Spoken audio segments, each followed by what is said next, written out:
Smart 24, driving business.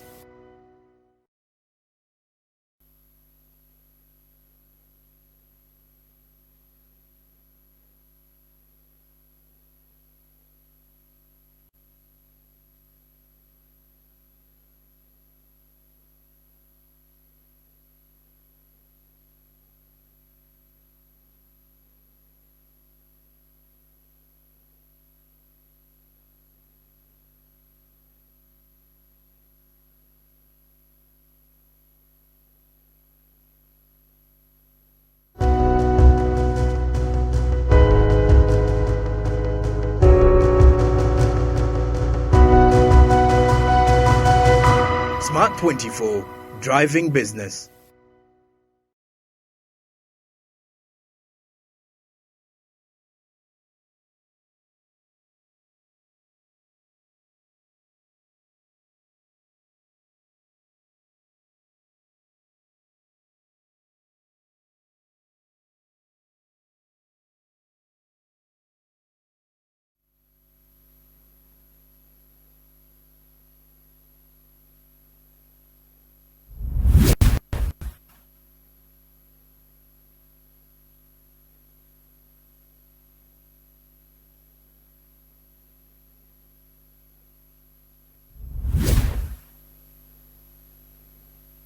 Hello, ladies and gentlemen. Good afternoon. This is Pheona from the Fidelis Leadership Institute, coming to you from Smart 24 TV.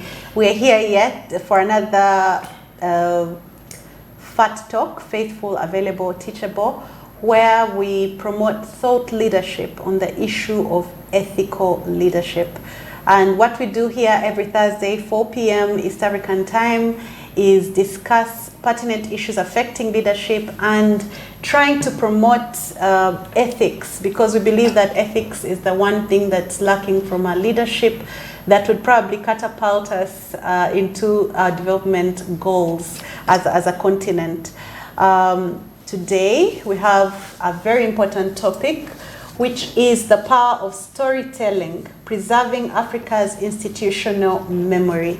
How do we do that? How do we make sure that we learn from the past, that we raise leaders who are faithful to their calling, that we raise leaders who are available to those that need them, but also raise leaders who are teachable, who learn from the past? And with me, we have the king of storytelling. He has been collecting wonderful stories all his life, for as long as I can remember. He has interviewed presidents, heads of states, all sorts of people, and he is himself a very eminent citizen of the Republic of Uganda. With me is my brother and mentor in the PR world, Mr. Simon Peter Kasyate. He is a seasoned public relations practitioner, corporate communications and sustainability strategist, who is currently the Deputy Director, Public and Corporate Affairs at Kampala City Authority. He has held this, I think, for over a year. Congratulations. After his appointment, before his appointment, he was working with MasterCard Foundation as lead program communication for the Uganda office. And just before that, he was in the energy sector. We saw him in Eskom Uganda Limited and then UEGCL, the generation company, as manager corporate affairs. Uganda Electricity Generation Company is the agency that supervises Eskom's coming into Uganda and getting the concession. And Simon was at the helm of this via the communication aspect. He has worked in the diplomatic service as press and information officer at the European Union delegation in Uganda, in Kampala, and he boasts of experience in communications and PR of about how many years, Simon? 23. 23 years, wow. With such an illustrious career in multimedia journalism spanning over 23 years, he previously worked for top private media in the country in various cities and capacities, with major local and international awards that he's won in his belt. And the most prestigious so far of these has been his what is that called? CNN The CNN Africa journalist. I think I remember you getting that. Yeah. You are goals, Simon, when it comes to this. He holds a bachelor's degree in social sciences and one in arts in international relationship, a master's in arts in international relations and diplomacy from Makerere University, and a master's in business administration from Makerere University Business School. He is a moderator for high-end discourses, discussions, syndicated multimedia interviews, and one-on-ones. He has interviewed great people. I think the only person maybe you haven't interviewed is the Pope. But Simon, you are very welcome. Thank you, Pheona, for that illustrious introduction. Yes. It's very humbling. Yes. Sometimes for a moment you may think you meant being the one described. I know, and we've only just read a very brief, a brief excerpt from your bio. So Simon, you're welcome. Thank you. Is the Fat Talk. We call them Fat Talks for Africa. And the logo of the Fat Talks has a fireplace, which means we are in an African center telling stories that are supposed to transform people. And you have been at the heart of storytelling, at least digitally, for Ugandans for many, many years, for 23 years. And one of the things we do at the Fidelis Institute is we're trying to promote ethical leadership. We're trying to create a critical mass of ethical leaders. So Fat Talks being one of those products, we have partners like Smart24 TV who've said we are going to project this, and give it a platform. Good. So Simon, this multimedia mogul that you are, how about we start with who is Simon? I mean, you've asked this question to so many people, and we've all been dying to know, who is Simon Kasyate? Tell us a little bit about where you came from. There's no rocket science as to who I am. Yeah. I think what's more pronounced is what I am. Yeah. Which is the things I do every day for the jobs I hold and the vocation I chose to take, which is journalism. Yeah. But for who I am, yeah. I think it's an inner question of character, and many a times the roles you play may not so much portray different character from what you are intrinsically. Although my experience has been that I am slightly different from what I am in terms of who I am. Wow. The me that I know is quite, coming out. Yeah, quite reflective, and to a great extent you won't believe it, introverted. I think I would believe it. I am quiet and reclined in my own space. Yeah. I prefer a certain high degree of privacy around myself, and for the most part I suffer a number of vulnerabilities that may not necessarily pop out when I do my day-to-day work. Yeah. Maybe you'd say I'm passionate about my work, but I think it reflects on the individual that I am, being a very emotional person. Yes. And so I take a lot of things to the emotion for which they hold, but I may smoke screen that if I am cast in the court of public opinion, because maybe I may be in some spaces where I don't really have to show an emotion, but I have to share information as it is. So at an individual level, really, I'm just an ordinary guy next door.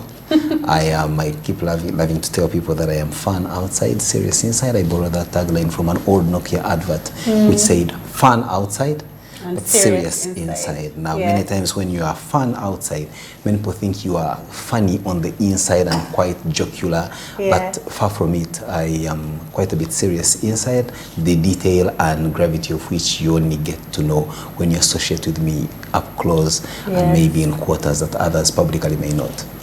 Well, that's interesting. So what would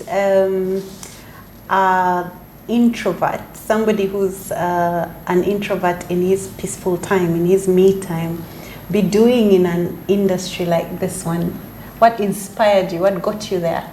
I think I was just thrust into the industry of journalism by a stroke of luck. Oh. I didn't, you just read my profile, I didn't go out of my way to study journalism or mass communication. Matter of fact, growing up as a young person, you know how it is, where on Monday you wake up a doctor, Tuesday you wake up an engineer, Thursday you wake up an architect, fourth day you want to just be a football player. I went through those motions as a young person, but of course it was clear without a doubt of contradiction that I needed to be somebody very serious according to the prescription of my parents and the age around that time. Absolutely, yes. A serious person was a lawyer, doctor, an engineer, not a musician, fashion designer, all these other vocations that are trendy today. Yeah. And so, considering, again, at the risk of sounding vain, that I was a very A-class student, Yes. I remember scoring not less than aggregate 4 in my PLE. In fact, I was among the top in the country. Nice. So it was very clear that I would go on to do Something serious. complicated stuff. Yeah. And I went for it Yeah. because in my HSC, I studied to be a medical doctor. That's what my mother thought I would be very good at. I also felt So you did I PCB? needed to treat her to a good realization that I am able to follow her dream and be the doctor that she never became. Yeah. So I studied physics, chemistry, biology, and mathematics in high school. I ready to be a doctor, and I think specifically I wanted to be a gynecologist and an obstetrician. A gynecologist. That's interesting. Long story short, I missed human medicine by a point. 1 point. But by the time the results But that's came, on government. You're on government. Yeah. But also knowing that I had grown up I lived in urban poverty, you would call it, because we were often pretty young. My dad passed on when I was 13, and my siblings were, the last one hadn't even gone to school. My mother was a housewife. So life for us became black out of being white just overnight. On the 15th of October 1993, that was it for us. So my mother could not afford a decent education for all of us. But I, having been lucky to have passed my examinations very well, because my father died 2 weeks to my PLE, but nonetheless I aced the examinations. And by a stroke of good luck, a good friend of his meets my mother 2 days before I go into a seminary to go and study to be a priest, because that's what the church where I went to thought. Not wanted, that's what they could afford for me as a poor young guy that had been in their school, had passed very well the examinations, but I was from a destitute home that was unable to earn me a decent education. So the church, and I had been an altar boy for many years. For me, being a priest wasn't a bad thing. Priests were, to me, as a young 13-year-old, they have a car, they live wonderful lives. Father Fulvio, who was a very good friend of mine, an Italian priest, always had candy and scotch right there in his motivation for exactly. So as choice. altar boys, he always gave us sweets. So I thought if I became a priest, I would have a good life. Exactly. So 2 days before I could report to KCCA Seminary, my mother meets by chance an old friend of my father who asks about my father because he had been away and he hadn't known about his demise. And he was shocked to learn that he had died. Then he asked about me because he remembers me as a young, quite very helpful young lad. And my mother told him about me and what I was going up to, and he said he's going to seminary. I know. Can be priest? He can't. Which school did he put his first choice? My mother mentioned it, and he said no. Ask him to come and see me tomorrow after work. So I went to see him. It was a Friday after work. I thought he was just going to give me pocket money, and of the seminary I would report on Saturday. Went, had a conversation with him. He asked me about my dreams and aspirations and asked me whether I really wanted to be a priest. And I told him to his face, yes. Throw me at anything. I think I was determined to be a priest. Wow. I mean, at 13, felt like, it you felt were like, about 13, right? what did I know? I mean, if I knew then what I know now, possibly I wouldn't have made that choice. But at 13, I was fairly innocent to subject myself to total chastity. Everyone now is picturing you in a robe right now. Exactly. I you mean, know that. Total chastity and celibacy for life. Your children should shudder at that thought. Exactly. I mean, this man saved them. I know. The whole thing. Or possibly caused them the kind of anguish they have for having me for their father. So the man said, no. Yes. For as long as I'm alive, I'll pay your fees. Oh my God. Here is 100,000 shillings. Go tell your mother. Monday, go to Ntare school, pick your call. I'll pay your fees. Oh, wow. I couldn't believe it. I said, Then I walked down to his car. He had a mattress. He had a few things he had bought for me and said, here. So because I had 100,000 shillings on me, I could have chosen to take a taxi ride from Bugolobi to Chitintare where we lived. But because of excitement and having these things sink in, I decided to walk that journey. I walked with my mattress on the head through the valley of Bugolobi, the sugar canes, jumping over swamps to get into our little 2-room shack that we lived in Chitintare. Epitome of urban poverty, really. And that's how my journey to the education that I have started. Wow. So I started off. Now, flipping again, now I took you back to PS1, but you know, by the time I was done with Form 6, I finished school on a Wednesday. I got a job and started working on Monday. Because you were excellent. Some friends of my mother thought I was extremely brilliant, and so they needed me to coach their children who were on holiday. Yeah. So one of them had children who are in St. Andrew's Turi. I'd never heard about that school, just so you know. So to teach them mathematics. So boy was now coaching the St. Andrew's Turi. I'd left Ntari 2 years earlier, because from Ntari school I went to St. Mary's College, Kisubi. That's where I did my physics, chemistry, biology. Now you're going up. Yeah, I was excellent academically until recently. So, so I was coaching these young kids, mathematics, English, and geography, and all. So the jobs... Were you coaching them from here or from Kenya? No, from here. Okay. They have an office in this town. They have a building. Yeah. They arranged me an office space, put a whiteboard, put a chair, so put a coat hanger. You are an official tutor. Look, I had an office at 19 that I don't know many adults to have in this town on Bombo Road. Yes. And God bless that family, because they taught me the work ethic. I mean, I would drop in there 8 a.m. in the morning, take a lunch hour break, come back for the afternoon shift, and then leave. And they paid me handsomely. They paid me 50,000 shillings every Friday, net of transport and lunch. It was a lot of money. Yeah. And Friday was like half over day. 20 years ago. Exactly. That was 1999 December. So Fridays were half days, because the children also needed to have some time to go swim and attend to other clubs with their parents. And then on one of those Fridays... And that was a payday. Exactly. And so on one of those Friday afternoons, I had watched Teens Club, a program by young people on one of the TV stations. I remember it. Which was WBS TV. And I felt I could do a more decent job than these guys presenting. So I had asked about them and which schools they went to, and they told me Aga Khan, and I said, Aga Khan, I'm from St. Mary's College, so I think I have a better command of English, never mind I have an accent. So I walked myself to that TV station one Friday afternoon, dressed formally without a bow tie. And that's to see the producer of the program. They showed her to me, and I told her, I'm interested in being a part of the crew. She just looked at me. I was wearing a typical smart grey trouser, like a white shirt, tucked in like a tetracycline looking like capsule. a head boy. So generally, I was, and my hair, I think, pulled backwards. I used to have a full head of hair. Oh my God, were you using those little tiny pullers? Exactly. And she said, no, you're too formal for this. You're too uptight. So I didn't quite make the cut. Oh dear, you walked into the studio as an academic, I think. Well, I couldn't put it anyway. I spoke really like a mature person, I want to believe. The next Friday I showed up. Again? Yep.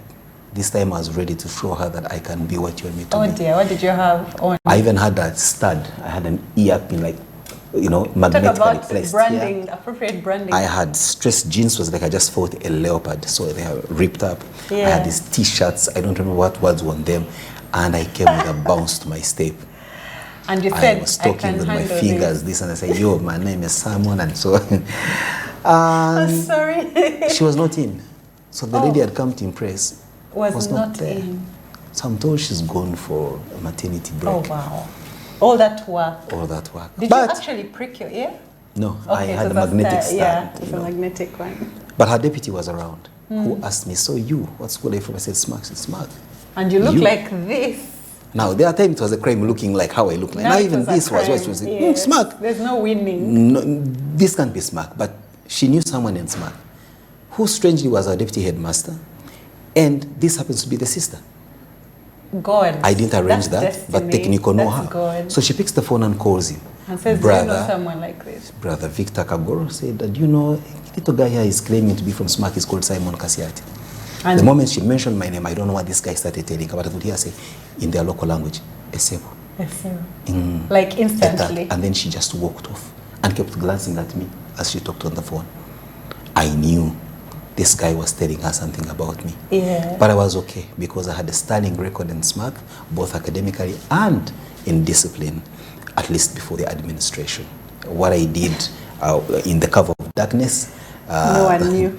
Well, those who know, it remained there. But it's certainly, because I lived a normal life like any other teenager. I escaped from school to go and have a good drink. Now they know. Now they know, but I hope my children don't, but when they do, they have the liberty. Father Kagoro is not online. Well, if he does, it would be nice to catch up with him. I haven't seen him in 24 years, so it would be nice to catch up with him. Yeah. So she came back and says, we have a screen test at 3 p.m. This was about 1 o'clock.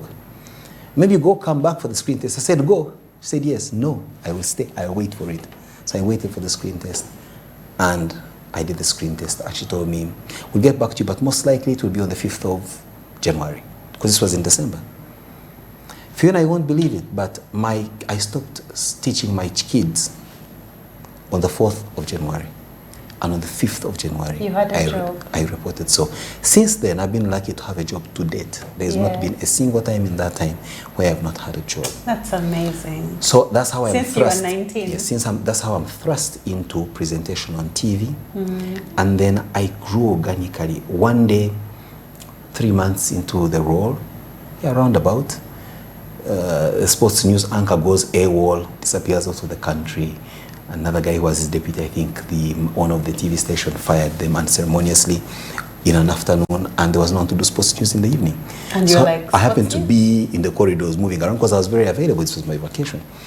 And Available. Yes. Put a stick there. Available. Members, present. I hope you're hearing this. I happened to be around because, Teens Club was only This is a fat talk. Available is the air. Yeah. Yeah. Teens Club was always on Saturdays. So my other crewmates came in on Saturdays. Me, I came every day because I needed to be available for any assignment that could be given to me. Excellent. That's an excellent inspiration to any 19-year-olds out there. That's how I met Yusuf Kalyango Jr. in the corridor and said, I've seen you do Teens Club news. Can you try mainstream news? I said, please, there's nothing I can't do. Mainstream. I said, yes, I will do. He said, yes, sports. Okay. Before I knew it, I was on the set that night at 9:30. And just when I started to read the sports news, I could see there was pandemonium in the gallery. I could see people moving up and down, phone calls were going through. I didn't mind, I did my 5 minutes, walked out. As soon as I got out, I found Yusuf waiting for me at the door. Yeah. Chairman is livid. Chairman was the one of the... I said, what's his problem? Did I misspell a word? Did I mispronounce something? He said, no. He says you cannot have been on Teens Club on Saturday. And today, Wednesday, people are seeing you read prime time news and he would take this station serious. No. He had made the first said, you cannot get this young man who, by the way, he made the comment. Meaning one of his students said, this guy has read the news very well. He's a new guy, but I think he has read the news very well. So I had created an impression. So he said, he has done an excellent job, but can you take him off both programs for some time? People forget him, and maybe he grows up and changes rebrand him.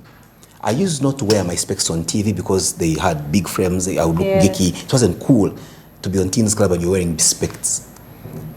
Now I realize I need to wear my specs to look a little appear older. mature. Yeah. I'm not gifted with facial hairs. That what you're seeing now is all I've managed to gather in almost 50 years. So have you been putting fertilizer and stuff? I tried all that and failed as a young person, so I have resigned Even to this. COVID didn't help? Nothing. Okay. As in, you can see, rather than grow hair, I lose hair. So for 3 months, I was off the set. I think for a month. Training? Now that's what I'm coming to. I used that time to learn to do everything. There's nothing I cannot do in a TV station. From operating that camera, from editing, using the sound, writing scripts, producing, and again, available. Exactly. So I learned how to do resilient. Everything. I need to sort of frame the things that you're pointing out, just in case our listeners and viewers are missing it. 1, you were available. 2, you were determined to do any kind of job and learn all the skills you could. Exactly. Because you had time. Not just time. I had a huge driving force behind me. I told you. What was the driving force? I told you I was a young orphaned boy. I was the firstborn in a family of 5. You needed to make it for your family. I needed to make it because I did not want my children, and I still do not want my children to even face a half of the challenges we've had to face. Yes. For the most part, Pheona, people will see a finished product called Simon Kasyate, and the temptation to think that he has always had it on a silver platter. And all is very much there, and I meet that all the time. It doesn't even make it better that I am from a certain part of the country that everyone associates with getting things on a silver platter. Yeah, the ones that are eating right now. Absolutely. Yes. And so everyone thinks, oh, he's the one that gets always the nice jobs. So they're always fascinated by the doors they say have opened before me. Yeah. But many forget that, in fact, Pheona, many more doors have shut in my face than have opened before my face. Many more. I have done jobs I do them for lack of a better alternative. But I do them like that was the best thing that can ever happen to me. Let me repeat that. So whatever job you do. Exactly. I've done jobs for which, honestly, I wouldn't have done. I just do them because I must do that job. But when you do that, when I do it, I do it like it is the best thing that ever happened. So excellence has become a habit. Because I don't work for my current employer. I keep telling people, I work for my next. Have you heard that, people? Yes, because work for your next employer? While at this current employer. Yeah. Because I do what I do where I am. Work for your next opportunity. For someone to say, I want this guy to come and do that stuff he's doing there. Which is what keeps happening, right? Well, you've worked in every big brand that we can think of. And I'm telling you, there are bigger brands for which the doors have been closed before my face. And that's what you see people forget. That for some, they have it for me worth. So you can never really arrive. It's good to keep going. You have to climb. Keep training. Some may call it greed, some may call it grit. But whatever you want to call it, whether it's greed or grit, for me, it is to know that there is always room at the top. I think it's purpose and grit. There is always room at the top. Your why is very, very clear.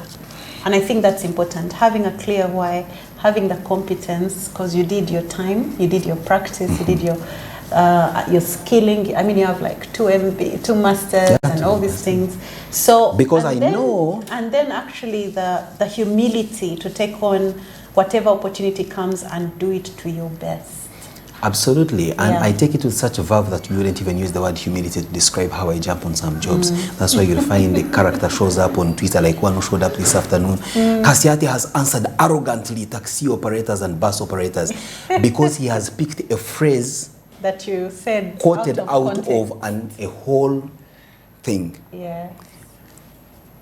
And you want to tell the guy, it's not arrogance, young man. It's candor. Candor means telling you as it is. Yes. Take it or leave it. When I say, if you think it doesn't make business sense to operate in Kampala, then operate elsewhere. But for as long as it makes business sense for you to operate in Kampala, then you must work within. Meet the price. Meet what Kampala says. Feed the piper. Absolutely. So anyway, back to our conversation. I don't want to be derailed by this naysayers. For this Kalongo. No, it's not even a Kalongo. I need an opportunity to abuse that character, and you're not going to do it on fat. I'm not going to do it on fat. So I just needed to just sanitize. On fat, we are going to forgive the character. I still have it. I shared with him my number. I need us to have a phone conversation because I quarrel better when I speak than when I type. So I still have that. So going is that from, again, I think now I want to go to your public speaking. It was not, because you are an introvert, but you're probably, so where do all the words come from? Were you reading? I'm looking at the pool that all these words come from, because you're quite the wordsmith. You have a lot of stories under your belt. So what were those other habits that you crafted or you took on that have made you who you are when it comes to things like how you speak and what you say? When I said I'm introverted, I didn't quite mean that I'm quiet. I understand that. So for as long as I can remember, I have always been the attention thing in a room. From as far back as I can remember. I'm a firstborn, so to my mother and father when they live together. Your story is very familiar.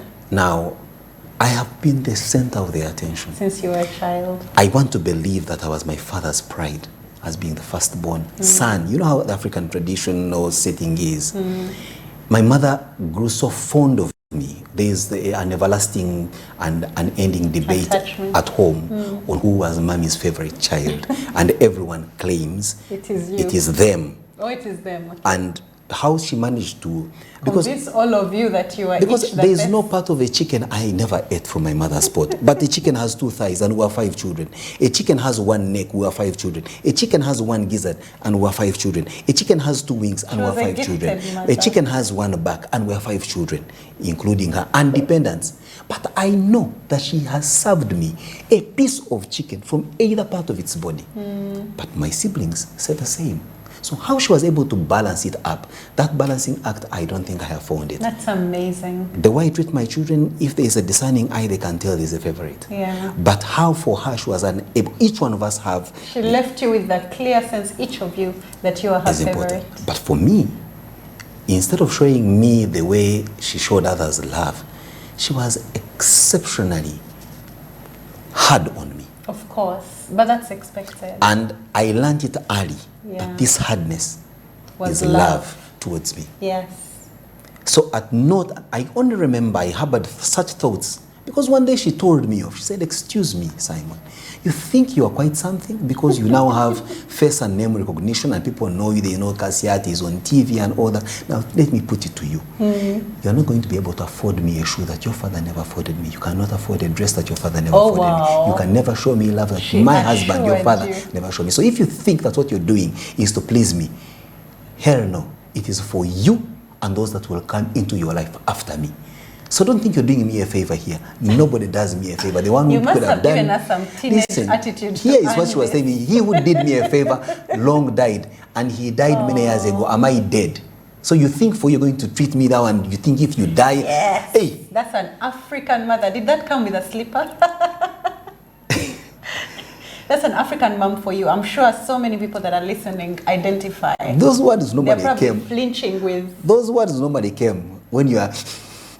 But you already. The slipper has already done its part, and this was. We remember her. This is very way fondly. past my teenage age. Just so you know, that's this beating fantastic. came in my 20s. In your 20s. Yes. Hats off. Well, she died. She died when I was 24. Condone, So. what is it called? Physical abuse of any kind. No, really, if she had spared the road, we I wouldn't. glorify the Lord for her and If for her she effort. had spared the road, I wouldn't be worth your time So in this program she this didn't morning. spare the road, but So going she back, didn't spare the love. I think the road was the love language to Yeah. her. Anyway, so No, the chicken pieces. yeah, so I have always been a bit of a center of attraction. Yes. So you go to class, and then in class it never made things worse. It made them better that I performed well in class. Yes. So I never took a position beyond the second Yes. at any one time. Oh, wow. So again, you draw attention to that. But then you had this weird character. Outside, you are fun. You are everything. You are a head prefect in school. So you where know. did you, again, I'm looking at the source, where when you are talking, when you're the center of attraction and you're speaking from a source. When you are leading and you're speaking from a source. When you are being a head boy or doing all these other things, you are coming from a source. When did you get time to invest in that knowledge? In knowledge and reading and all that.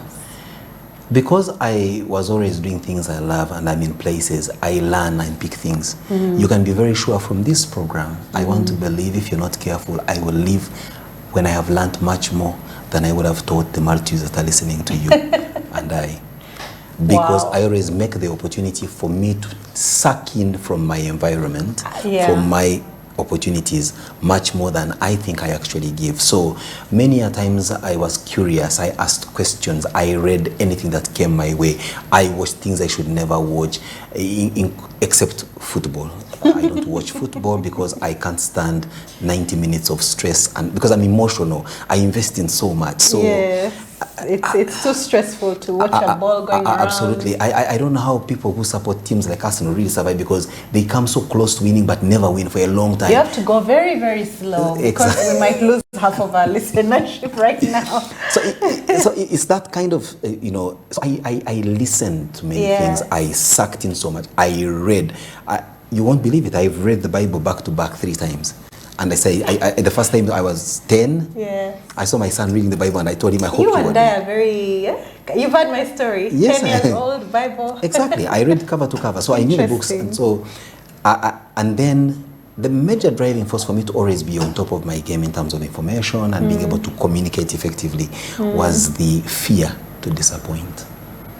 The fear to fail. The fear to fail. Because Pheona, I found myself always in a situation where someone somewhere is banking on me. I have my young brother Ivan. He's twice my size. He's bigger than me. But he had, from as far back as I can remember, had such an emotional and physical dependence on me. You were his father probably, because your father died pretty young. Even when our dad was alive, but we were so close that he relied on me for so much. Yet I found him so clingy. So it was always to prove to my brother Ivan, my sisters Florence and Monica, and my other brother Emmanuel, to show them the way, never to let them down. So much so that it even affected how I mourned my parents when they passed on. You didn't have time. I remember having to tell myself the moment I showed up at home after our mother had passed on, Yes. and told myself, Simon, you're not going to cry before your siblings, because when you cry, what's going to happen to them? They'll break down. So for weeks on end, I bubbled that up, and then when my moment came to burst out, I almost sank myself into habit. I know. Why? Because I was not trying to show my siblings that things are tight. So let's go to that. How does the pressure of having to succeed, how do you handle that? The pressure of not being able to show your grief, the pressure of not being able to turn it off, this constant, consistent demand for excellence. Because we call it the road less traveled, this path of working hard and actually earning what you have, not the shady path. And it's the road less traveled because it is hard. Sometimes you never switch off. So, but at the same time, you need your mental health, you need your peace of mind, you need to be healthy for those that that love you, and even for yourself, so that that resentment doesn't grow. How do you energize? How do you? And what I'm saying is, a lot of people listening today are leaders. This is a leadership conversation, and I'm sure many of them are going through same things.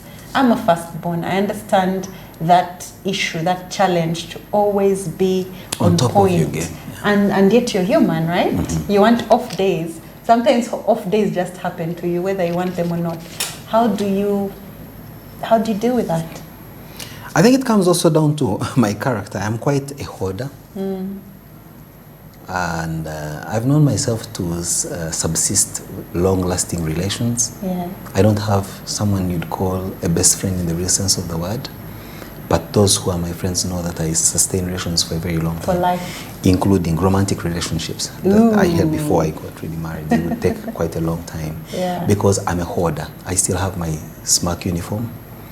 And I hold on to high school letters that I received from. Interesting. Now, some of these are distinguished women and married women in this town. Oh my But I have goodness. a moment when I go back and refer to the letters they were writing. Well, to me. we're really glad you're ethical, because Yes, I I think am. you would probably make a killing from the blackmail. Absolutely.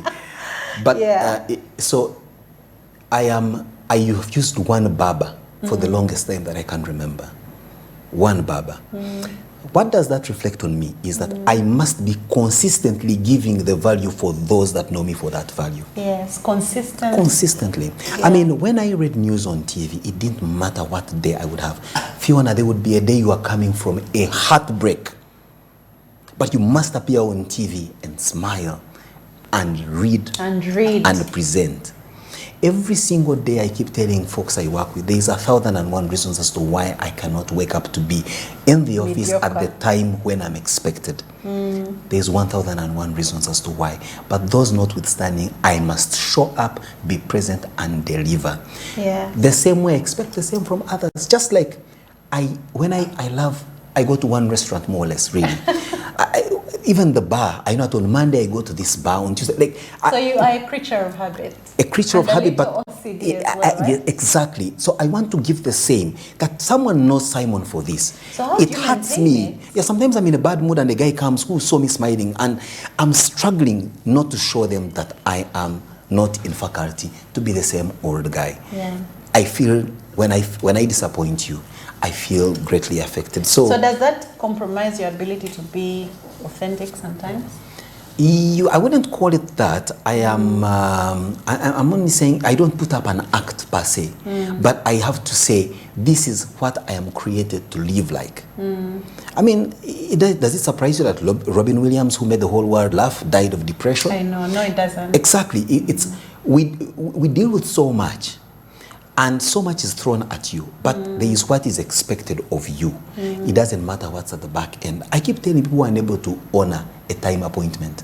I say, come at 2 p.m. and you want to call me at 2 p.m. to ask me where we should meet. And I tell them, is there a time when you have switched on to a TV station, Smart 24 for example, whose news is at 9 p.m.?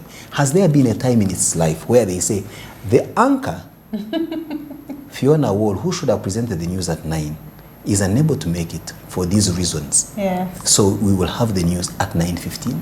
No. 9 on the dot, we are there, come rain, shine, thunderbolt, whatever it is.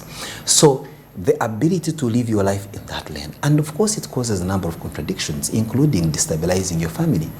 Because again, the family is demanding for attention, for time. Your spouse wants to have more time with you, but you are people of the people. Yes. And so there's that contradiction. You have many You are constituents. everyone is happy because you are there for them. But we, who will make the last decision on what ICU to put you in, or what coffin to put you in, or what We place you are don't put in, have the time. we don't have the time. So it's that difficult contradiction that sometimes you've got to face. But that's... So, do you have any coping tips for anybody out there who's suffering the same malaise? Well, I don't want to assume that what works for me will work for others. There's no one size fits all. Yeah. What I have told myself repeatedly is that in this journey of life, I am neither taking shortcuts nor am I engaging the reverse gear. Shortcuts. That when I engage through, even when I make a mistake, I go through the mistake to learn from it and not commit it again. I don't back out of it. You know, I always refer people, I'm going to do this to you now, Mr. Bible scholar. Isaiah 43, God says, I will, when you go through the water, when you go through the fire. He doesn't say, when you Get come into the fire and across come water. out. No, he doesn't say when you come across water or when you see fire. No. He says when you go through, meaning that You through have has to. to happen. Absolutely. And then he says, I will not let the fire consume you.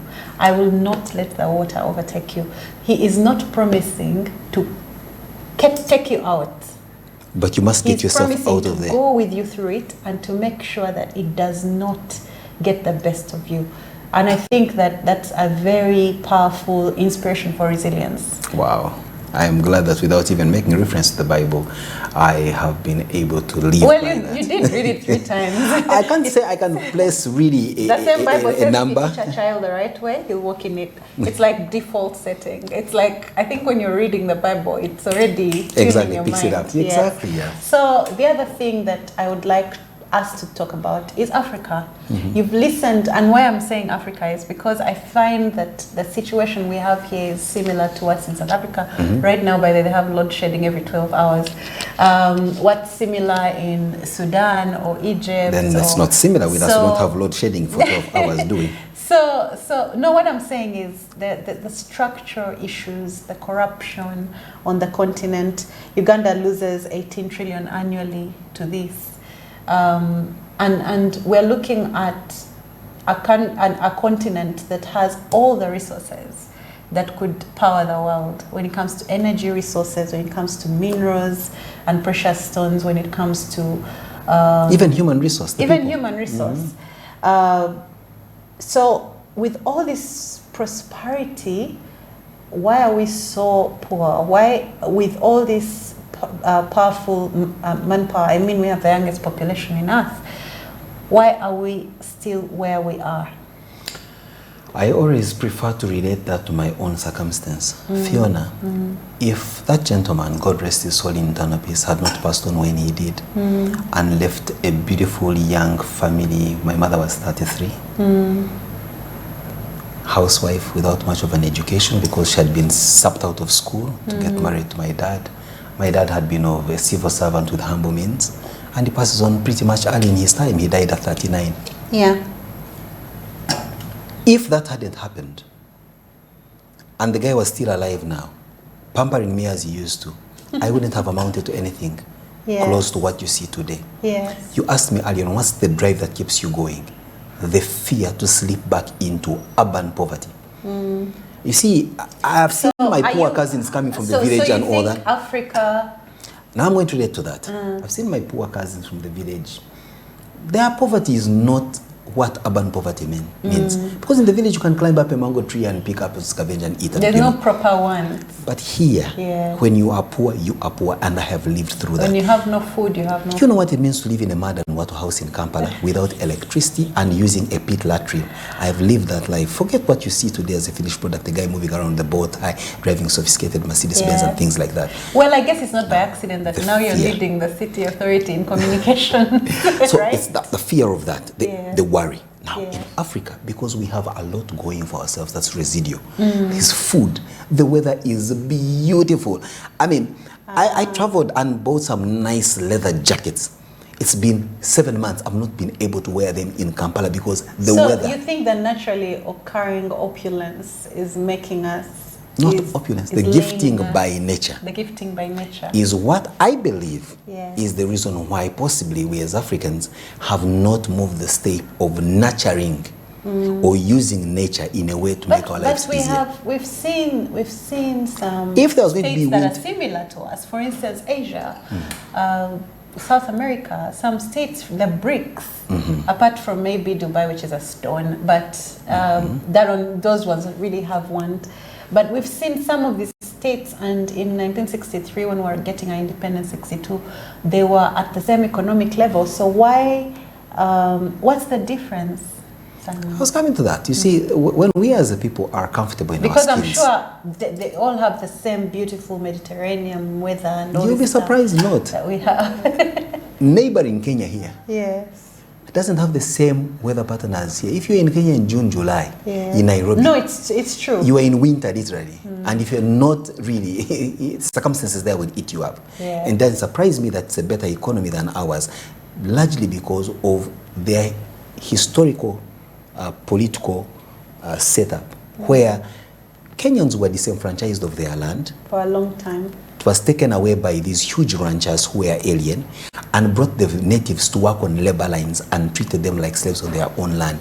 A person who grows up in that kind of circumstance has more resolution to do work and change their circumstances more than I, who simply just landed in places where we landed and did the things that we did there. Now, it kind of comes down to the next stage, which is leadership. If the leadership is intentional about getting people from one stage to another, as we've seen transformative leaders, you talk about Asian, I always like to refer to Lee Kuan Yew. He came in with a clear vision, never took any compromise, and ensured that his citizens, the Singaporeans, do things in a straight line. He punished prohibitively anyone that was going astray. So here, our and leader, severe discipline. Absolutely, where you enforce the law without fear or favor, ill will or affection, and it applies across board. Across board. Exactly. Thank you. We are going into a break, but before a break, I want you to tell me 3 things, and the audience is going to decide which one is true, which of these 3 things is true, which one is a lie. So just off your head. 3 things about me, about yes, about you. Well, I told you I'm introverted. I'm fun outside but serious inside. No. I don't want you to tell me 3 facts about you. I want you to give me 3 facts about you that might not be necessarily true. That might not be necessarily true. Yes. It's a guess game for our members to know how much they know you. Well. Okay, let's take the break as Simon thinks about this. The wordsmith he is, I thought he would hit it off, but I'm unable to tell lies about myself. He's too honest, so let's first give him time to be creative. We'll be back on the Fat Talks. It's Pheona Wall with Simon Kasyate in the house, talking to you about storytelling and how to help develop Africa through preserving the institutional memory of our leaders. Wow.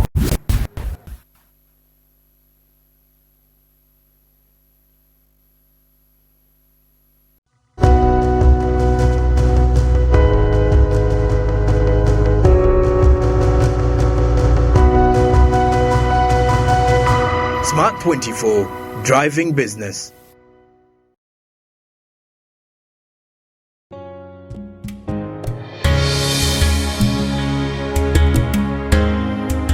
At Uganda Development Bank, we believe that developing the agricultural value chain and ecosystem is critical in unlocking enormous economic benefits for smallholder farmers across Uganda. In 2019, UDB carried out a review of its strategy in a bid to align the bank's planning cycle to that of the National Development Plan, NDP, thereby focusing the bank's interventions towards addressing national priorities as entailed thereof. Agriculture is a key priority area. Totco Grains is a story of remarkable agribusiness located in Lira Town, a business hub in the heart of northern Uganda. Totco is a beneficiary of money from Uganda Development Bank. Uganda Development Bank is proud to be part of Totco's journey of growth. With our support and tailored financial solutions, Totco was able to acquire a modern plant with state-of-the-art grain handling, processing and storage silos. With this milestone, the company's grain holding capacity has increased from 4,000 metric tons to 7,500 metric tons, impacting the lives of over 2,000 smallholder farmers in the entire Lango and Acholi sub-regions. I've been able to pay school fees of my children. I have a decent home. I bought a land along the highway. I built a commercial building. The business is even going on. People are even renting. We receive seed from Totco, then we distribute the seed to the farmer. Then from there, after when they have harvested, then we also go and buy all the grain, then we bring it here. We were able to pay farmers on cost and they get motivated. We have as well implemented putting up a grain value addition plant. This has also still increased our capacity of handling grains. As we talk now, we have already an increased volume of demand that is coming directly to Totco. As Lira community, we are getting support, we are getting benefits, we are getting a lot of returns. I thank Uganda Development Bank for supporting us and giving us capacity to work with our communities well. I call upon you all, the Lango business community and leaders, not only to create awareness about the opportunities that the bank provides, but also join us on this journey to create the much needed change for Ugandans. As we celebrate Uganda's Independence Diamond Jubilee anniversary, Uganda Development Bank renews its commitment to continue inspiring more development in Uganda. Uganda Development Bank, inspiring development.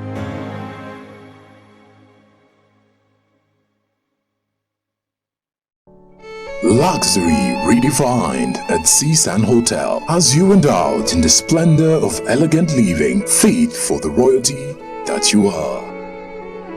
Step into comfort, pampering and blissful customer-centric service as you select from our range of comfy, exquisite living quarters furnished to meet with your royal preference. Surrounded by scenic beauty, our tropical setting allows you to escape the glamorous ordeal of city life. Our ambient green gardens will guide you to a place of revitalizing rest. The 3-star restaurant caters to your palate, serving your choice menu ranging from exotic cuisines to local delicacies. Our chefs will serve you full-course meals for a truly out-of-this-world culinary experience. Our fully stocked bar to whet your throat, from renowned global brand whisks, brandies, gins, beers and wines to our locally celebrated beverages, you will not lack for any brewage.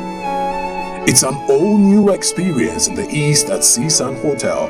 So visit today at plot 15 to 19 Spire Road, Ginger, or contact us on +256 751 719 960 and +256 785 354 614 for reservations. Seasand Hotels, luxury redefined.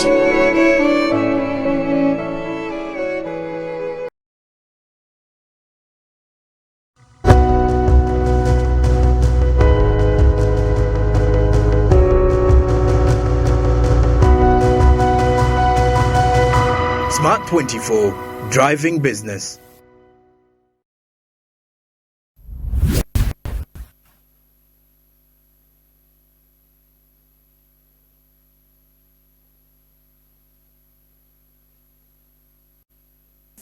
we're back. Thank you very much, listeners and viewers. This is Pheona Wall with the Fidelis Leadership Institute hosting a Fast Talk, Faithful, Available, Teachable with Simon Kasyate, the corporate communications head, director, KCCA, and the power of storytelling. He's already told us a fantastic story about a young boy growing up in the suburbs of the city, experiencing urban poverty, and rising to the man that he is right now, to this multimedia mogul that has worked everywhere in every brand that you can think of. And it's taken grit, it's taken ethics, it's taken consistency, discipline. It's been rough, but I think it's been worth it. And that's why at the Fidelis Leadership Institute, we are here saying, speak to us. And that's why Smart 24 TV is here saying, we need to listen to you. So Simon, going back to the issue, you are still telling us what you think can help Africa pull herself up by the bootstraps and get out of this mire that we're in. You spoke about other nations and how they've been different because their leaders had, a clarity of purpose and had that determination to implement whatever they set out to do without fear or favor. I think you said many words around that. I'd love you to say again, ill will or affection. So we can start. Without ill will or affection and across the board. So there was fairness, there was a bit of, justice and equity in the way they were implementing things. And the zero tolerance to mediocrity. Yes, I was going to say, it also takes a price. Zero tolerance to mediocrity. I have seen, for instance, just in my country, you get to the bank and no one wants to line up. People want to break traffic rules and just pay the cops off. So I think if Uganda, if we were to have zero tolerance, I think a lot of people would end up in jail, and then maybe would call people tyrants. But I think that a level of discipline is needed in order for anybody to join. I think discipline is that bridge that joins your dreams to the realization of them. So any thoughts on how we can get there without necessarily breaking the ordinary man's back? The ordinary man's back will have to break, unfortunately. And this I say at the risk of sounding callous. It's at the risk of sounding... So would you say that a dose of dictatorship is needed? To the greatest extent, if we must move away from our comfort zone. Yes. Because I meet this every day in administering my duties as a spokesperson of Kampala Capital City Authority. It rains for 45 minutes and this city floods for 3 hours. And there's cry and hue on Twitter, now called X and other platforms. What the hell, pardon my French, is KCCA doing? Why do we have narrow water trenches and things like that? Why is the city flooding? They are doing nothing at City Hall. These corrupt, ignorant space fillers at City Hall. Pheona, it's the individual actions of you and I, and these I see on Twitter Spaces, listening ardently, getting a plastic bottle and throwing it out of the window into the, picking rubbish and sending it into the drainage. That's what causes the flooding. It is you who decides that of all places in Kampala, you are going to reside in a swamp and take use of it and use it, reclaim it for what it's not supposed to make. Yes. Now, if people forget that it's these individual small actions we make, whose collective sum is the mess that we find ourselves in today. And for some reason or other, we ignorantly do that, hoping that some alien is going to come and clean up our mess. That is so true. Someone, I saw a meme and I like it so much, says, what is the use of education if you're going to throw rubbish in the city for an uneducated person to clean after you? Yeah. Michelle Obama even made it worse in terms of showing us the middle finger when she wrote in her book and said, power does not change a man. If anything, it exposes who he actually is. An African proverb says, the higher a monkey climbs, thank you very much, the clearer his derriere is. Exactly. Now, Let us all not think that there is going to be an alien something called leadership that is going to come and clean our mess, because those who occupy positions of leadership come from the same material that we are made of. If we are all sorts of wrong things, those that emerge as our leaders are going to be those wrong things pro max. They cannot be different from us. So while you're pointing a finger at KCCA, for example, the three fingers are pointing back at you. If you're claiming that our city is so dark you cannot move around, but then I'm showing you clear images of stolen solar lamps, bulbs, and batteries. Stolen not by Congolese, not by South Sudanese. They stormed Kampala and robbed our streetlights. No, we steal them ourselves. And then after selling and buying some data, then you come on Twitter to abuse the spokesperson of KCCA. I mean, I find that a travesty. We still manhole covers. Tomorrow fall in them and start making cry and hue. I'm not saying you, Pheona Wall, as an individual. Yeah. But what surprises me, even you, Pheona Wall, will see Kasyate steal a manhole cover. And I will not report. And you'll say nothing about it, because to do so is to be a snitch. Then for Kasyate to enforce that, he's being... for him, he doesn't know the pain of sleeping hungry. For him, this man has to steal this thing. He sells this so that his children can survive. And you want to show someone the middle finger. I'll give you an example of what's happening today. Pheona Wall, government has said every bus that operates within here in this country pay 2.4 million shillings a year as a tax. When you break that down, it comes to 200,000 shillings per month. If you break it further down to a month, and let's assume the bus works only for 20 days in a month of 30, we know they work even for 40 days in 30 days. It's government is asking for 10,000 per day as a bus. This bus is going to Barra. It has 60 passengers. We know they carry up to 80. But we are saying, okay, of the 60 passengers you carry, for argument's sake, you charge them 20,000. Nobody goes on credit in a bus. You must pay to earn yourself a seat. That would bring you to 1.2 million Uganda shillings per trip. We know they make more than one trip. So 2 trips enough. Well, just one trip makes you 1.2 million. Yeah. But we're asking for 10K. No, I'm saying you're asking for 2 trips a year. But we're just saying on that one trip, give over the 1.2 million you have. Well, and then someone comes and argues, no, that's an exorbitant sum of money for these bus guys. What do you know, they are ordinary people. But with the risk of, well, I want to play devil's advocate and also speak from the other side. Make that 2 devils, not even one. Yeah, two issues can come up. I think sometimes when citizens have issues, one, it's maybe they lack the information. But another time is maybe that they're doing this pushback because they feel that the little money they're already paying is probably not doing enough. When did they ever pay the little they are paying willingly? You, Pheona Wall, if they were not cutting your 30% pay as you earn at source, would you voluntarily take it to the national government? I actually do my returns. How many people like you in this town? We need more, and that's why we're here. You see, that's why we're saying. For everyone Pheona Wall, I can tell you 2,000 who are not like you. That's the nature of society that we are dealing with, and that's what I was driving at. That the sooner as a people, we recognize the virtues of honesty and do your part.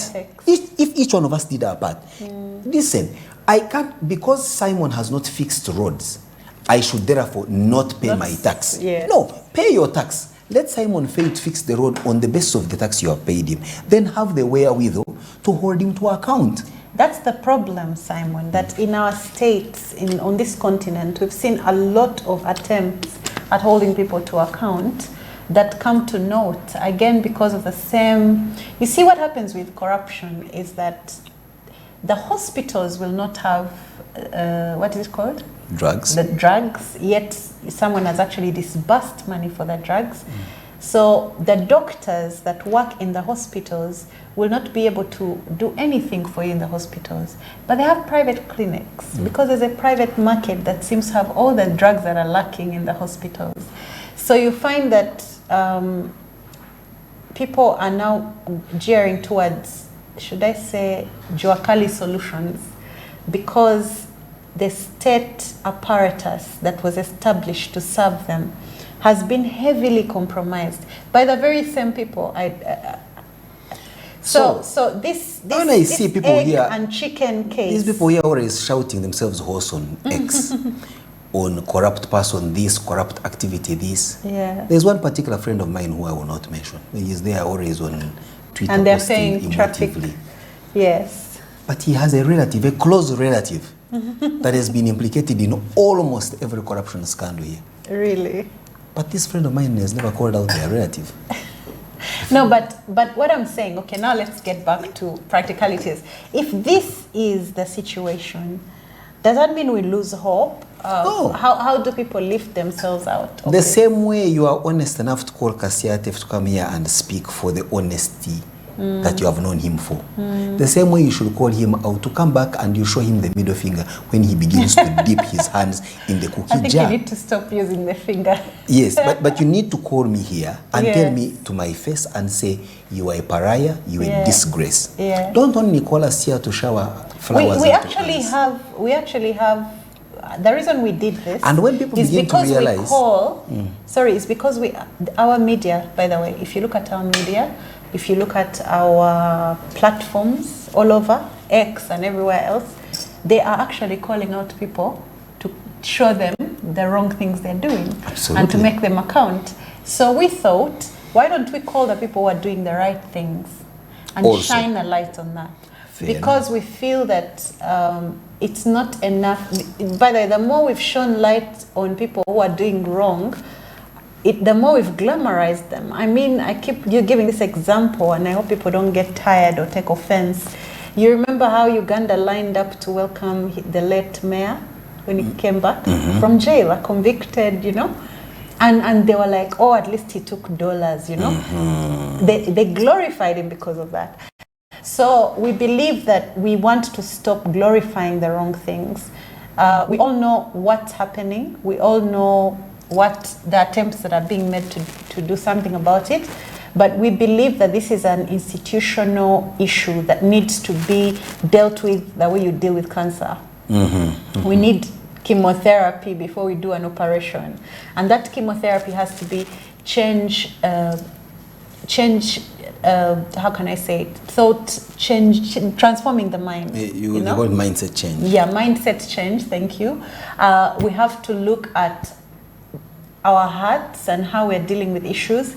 We have to look at how do we grow ethics from the grassroots, because we're dealing with miti ejichamye, the bent trees. No, seriously, because someone once said it, Pheona, this continent, the disingenuity of our people. 50% of Every this meeting continent planning to plunder starts with a prayer and ends with another. Every meeting that is planning all sorts of mayhem.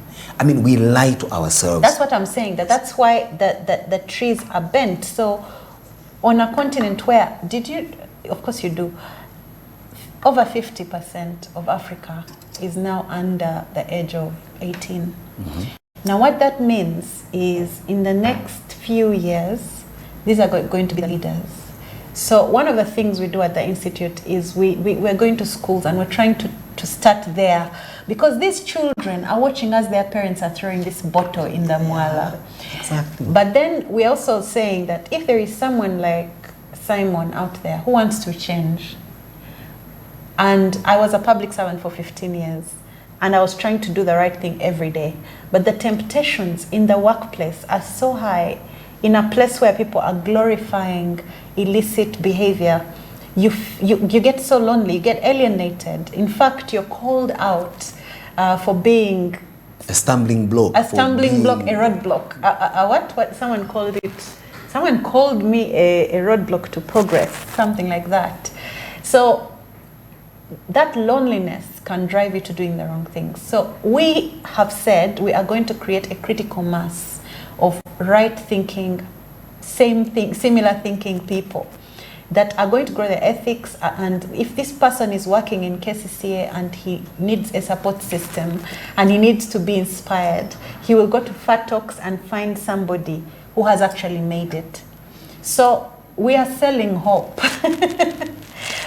But I think also that we need to be very...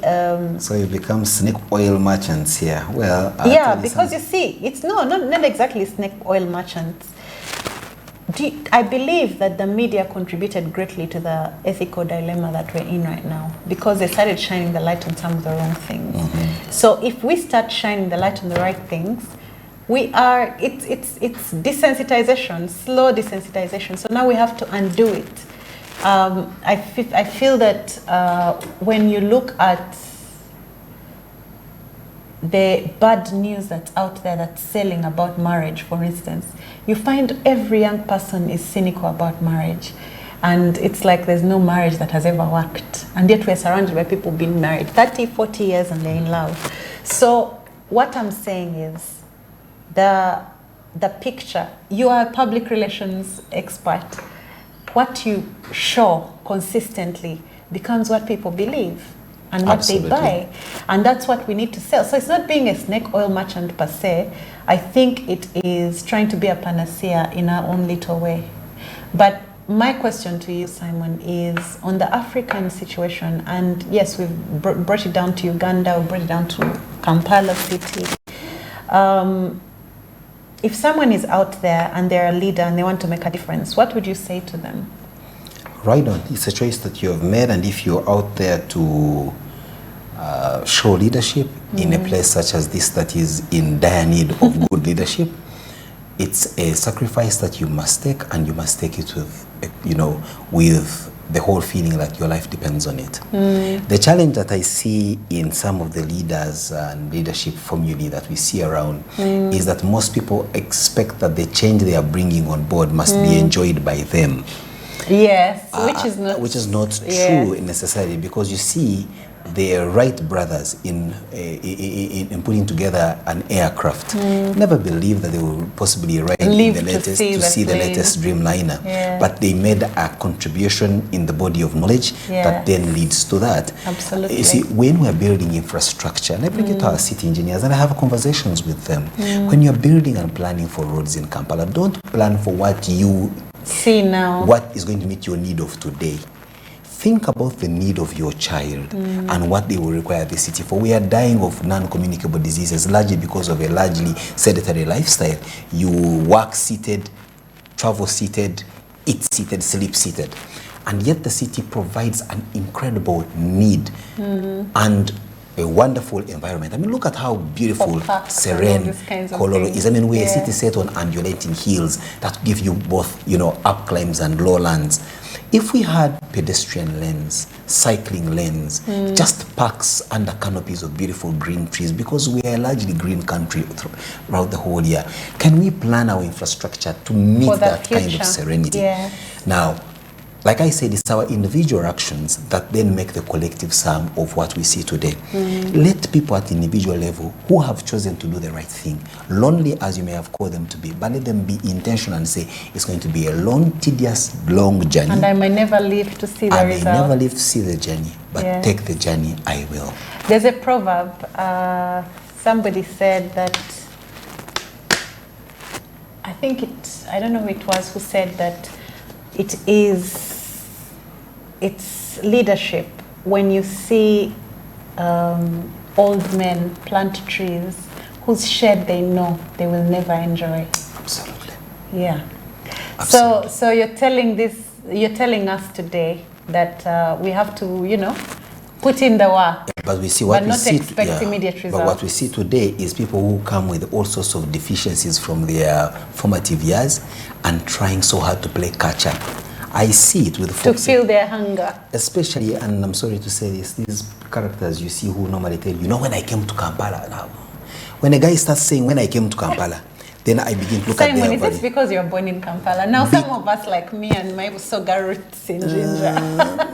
Well, no offense really, but I find those characters who came to Kampala a little too greedy and playing a lot of catch-up. But that generation is gone, thankfully, right? Sadly not. They are the ones making decisions for you here. No, what I mean is in the next 10 to 30 years, the damage they are doing until the time they exit, we may never get out of it. Yeah. People who saw Blue Band at the age of 25, you have no idea how much catch-up they're going to do. I mean, they be, to them... That's low, Simon. But that's what it is. Someone tells you, I wore my first shoe at 17 when I was joining Senior 5. Actually, they're not even 17, they're 25. So they're playing catch-up. The level of catch-up they play, and you should see how they pamper their children and make them feel like. But I do not think, I believe, and that's where. And I'm sorry, I'm using a wide paint brush. No, I understand. But I think that also, I want to just add something little to your combination there. I believe in what you're saying, but I think also upbringing matters, because you can grow up. I grew up in a home that didn't have everything, but I had a full mentality. You understand? Mm-hmm. When you got that the leg of the chicken, and you knew your mother loved you, your heart was full. So whatever you got, you were content. There is a hunger that some people have and that's why they keep stealing and taking and taking and taking, because there is a hunger in their soul that's not satisfiable. Some of this malaise is beyond what they pick from their own homes. Because I will tell you what, I believe that every mother, wherever they are, in whatever circumstances, even those that have nothing, they always want their children to be something. Yeah. But it baffles me for people. Many of them, these characters you see who mess up this whole place, are brought up from families. You look back and look at Christian founded families, so to speak. Yes, but what I'm saying is virtues. It's a character issue. Yeah, but how?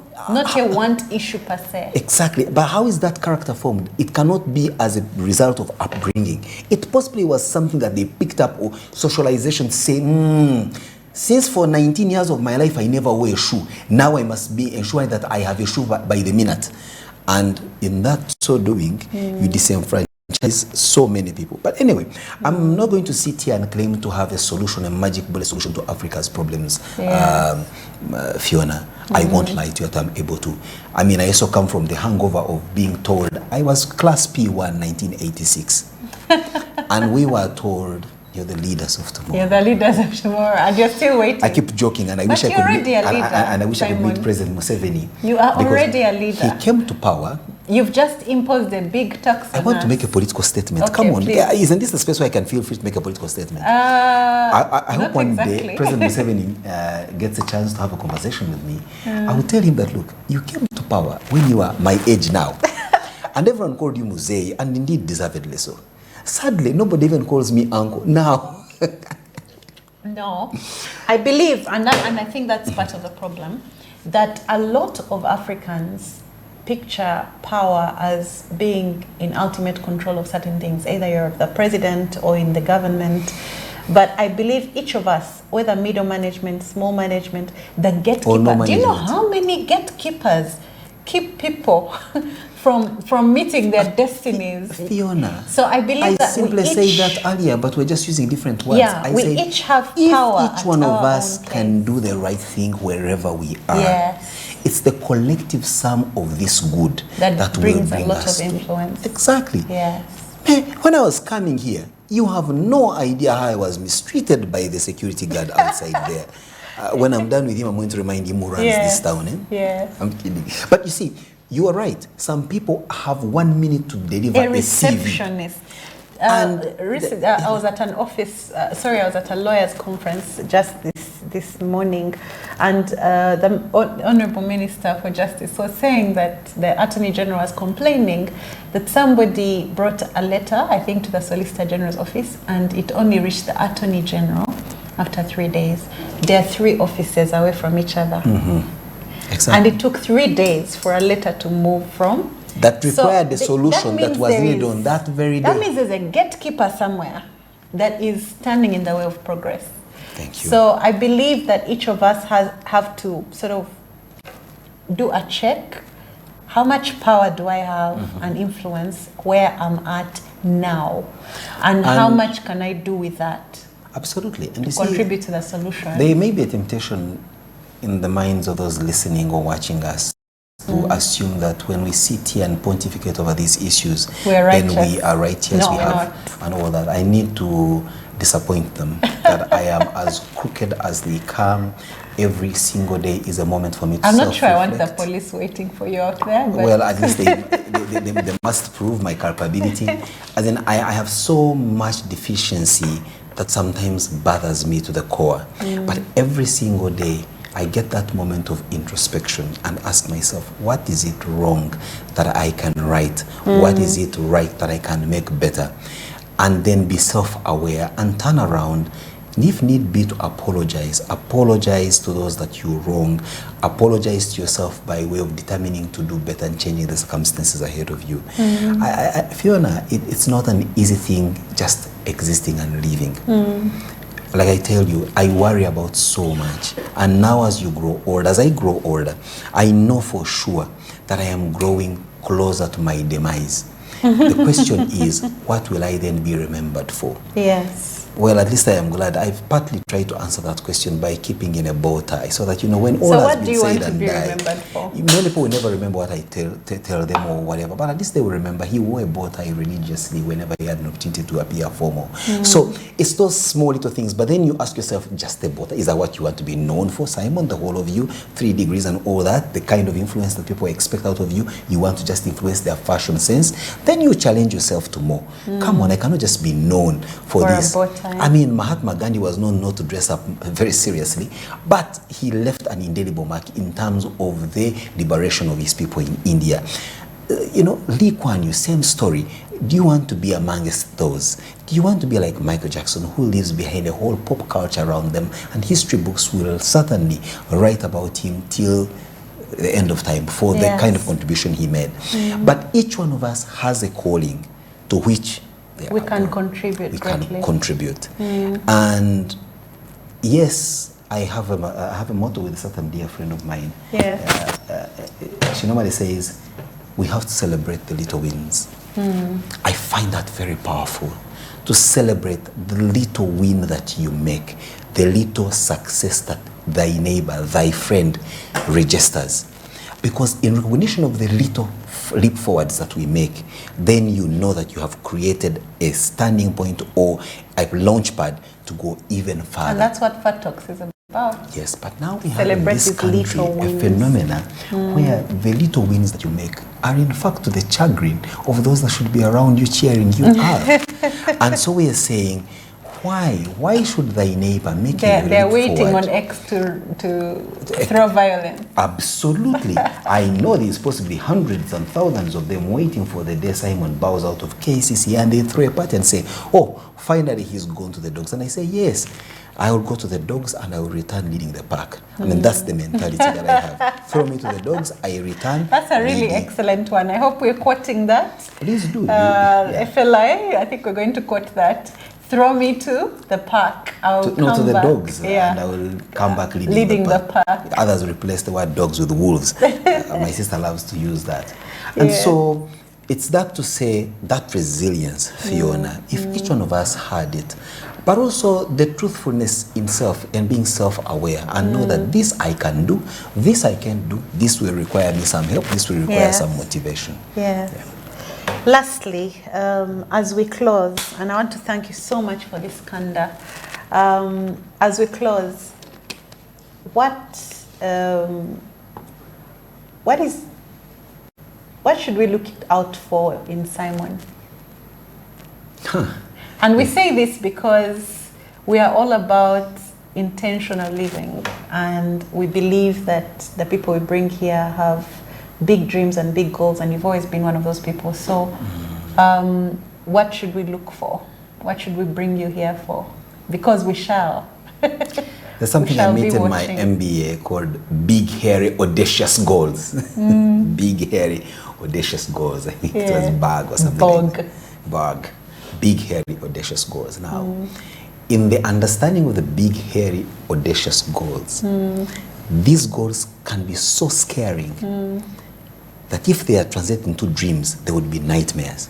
Now, I have dreams and aspirations, Pheona, that are big and hairy. That are big, bold, and hairy, that would scare the hell out of you and I. And for what you would consider to be my strength in as far as dreaming that big and bold and hairy, audacious, dream, that could actually be my Achilles heel that then comes to stop me in my path of career growth and development. Please let's not forget that as you share your dreams and express them and work towards them, there are those to whom those dreams are a scare. Yes. And so, you know what it means. For example, I know what you mean. If I declare the presidential bid for this country now, you know what then would come my way. I don't know whether we would be scared. We have serious contenders. I do not want to make an experiment where I'm the specimen.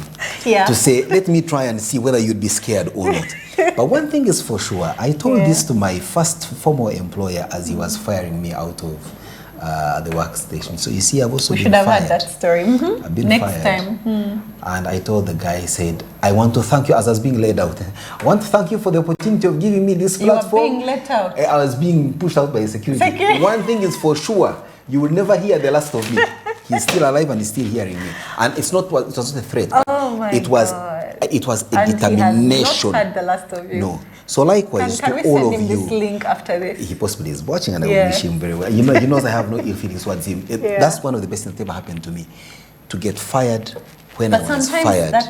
That's important, from right? WBS TV. When you don't know when to leave and someone makes it happen for you, sometimes we think it's the worst thing. But those are people we usually go back to and say thank you. No. I'm forever grateful for having been fired when I was fired.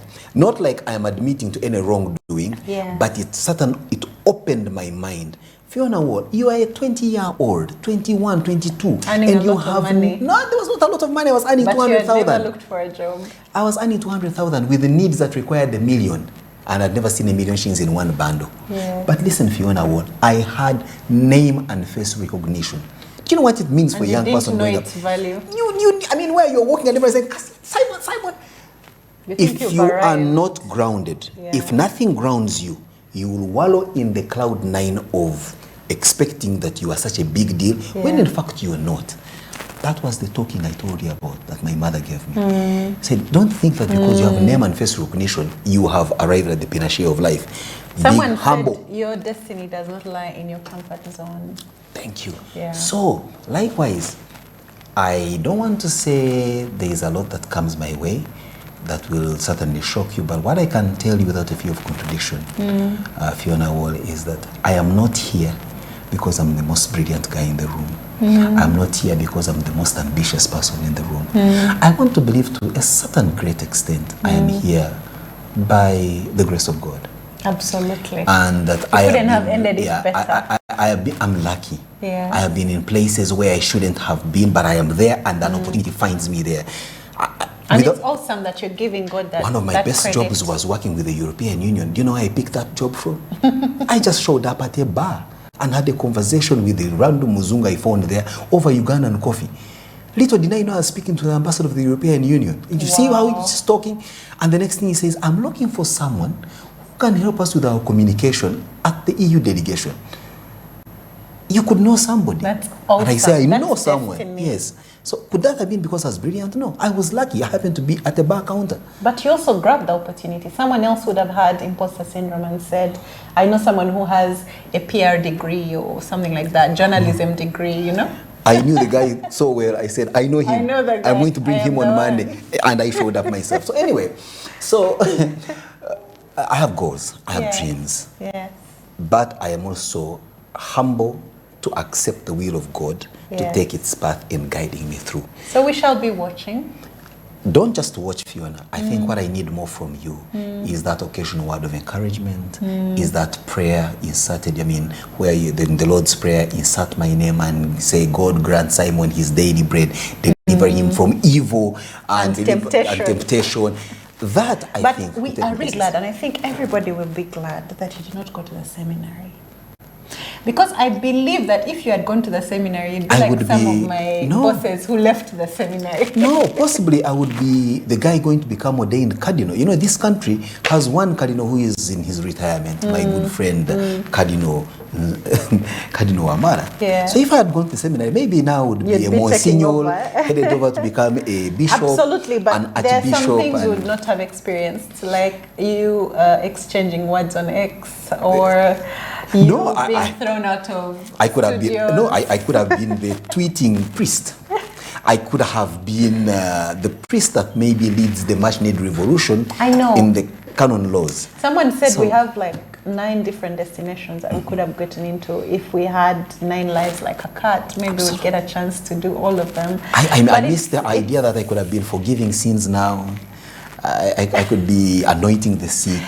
I could be consecrating marriages. You still can. Because if in my faith, if you get our KCCA clinics working, I think you might help a lot of the sick.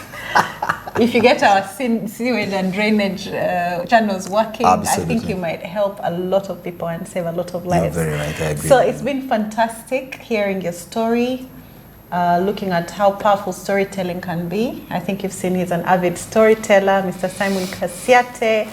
We are still watching his story because we believe it to be one of the ones that we have to look out for. And I love your messaging. You know, it was very clear today that we need grit, you need to have purpose, you need to have the follow through to actually do the work daily, not switch off. And you need to be honest with yourself, keep learning, but keep humble. I think that was a very powerful learning. I don't look quite humble in my outlook. Those who don't know me always say he's such an arrogant guy, such an whatever. But those who get to know me up close and personal, that what I've known is the humility. I think it takes a lot of humility to arrogance or this looking of seriousness is a smoke screen to a shy, humble guy that possibly cannot stand a lot of public glare and scrutiny. You're showing your weak spot right now.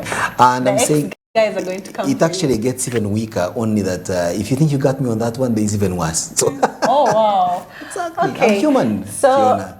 This is a strong exterior with a mushy interior that has somehow done powerful things. We thank God for how far He has brought you from that little boy to the man you are now.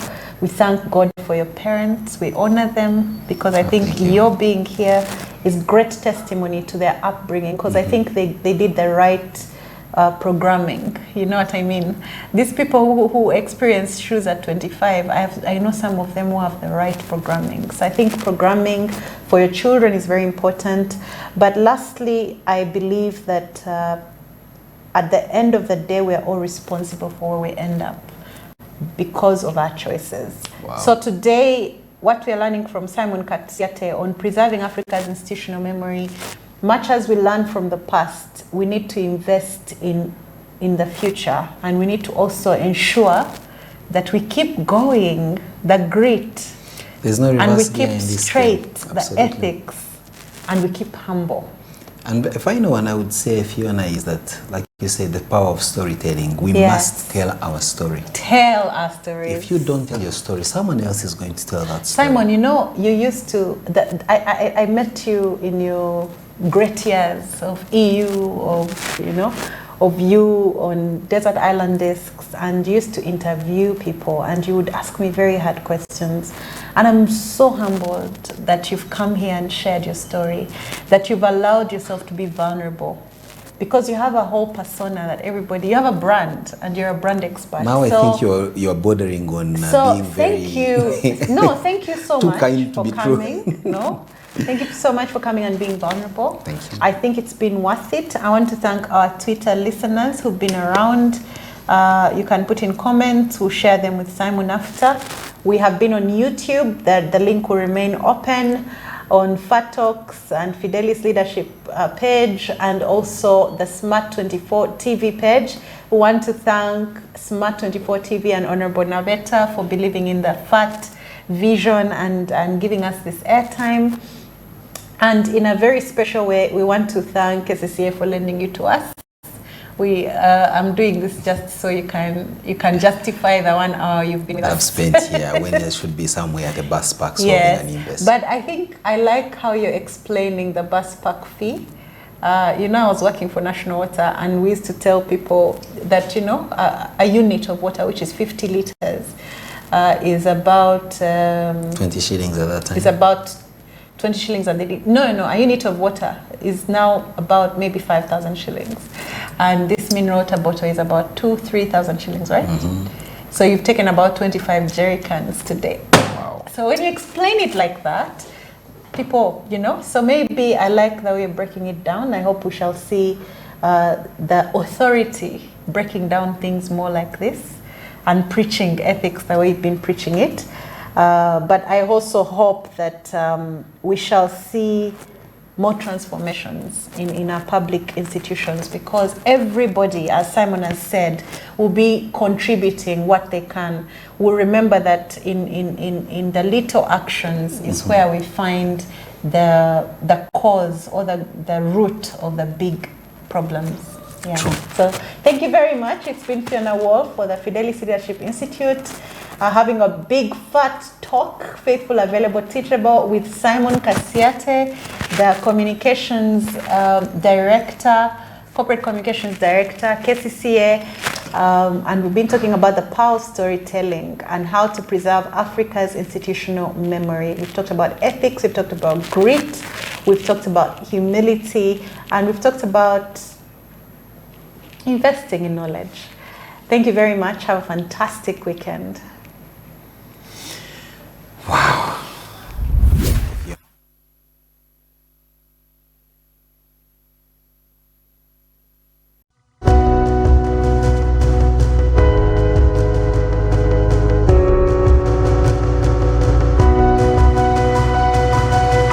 Smart 24, driving business.